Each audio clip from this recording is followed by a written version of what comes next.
Healthy అయిన ఓట్స్తో cake ఎలానో చూద్దాము. ముందుగా మిక్సీలోకి 1 కప్పు ఓట్స్, 1 కప్పు గోధుమ పిండి, 1/2 కప్పు కోకో పౌడర్, కొద్దిగా బాదము, చిటికెడు ఉప్పు వేసుకొని మిక్సీ పట్టుకోవాలి.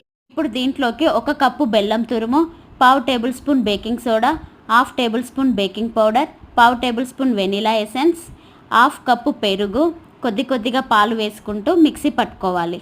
ఇప్పుడు ఒక గిన్నెలో కొద్దిగా నెయ్యి వేసి గిన్నెంతా నెయ్యి అప్లై చేసుకొని ఆ తర్వాత పొడిపిండి కూడా వేసుకొని గిన్నెంతా అప్లై చేసి ఈ మిశ్రమాన్ని ఆ గిన్నెలో వేసుకొని తర్వాత ముందుగానే ప్రీహీట్ చేసుకున్న గిన్నెలో స్టాండ్ పెట్టి ఈ కేకు పాత్రను అందులో పెట్టుకోవాలి. ఇప్పుడు మూత పెట్టి 40 నిమిషాల పాటు కుక్ అవ్వనివ్వాలి.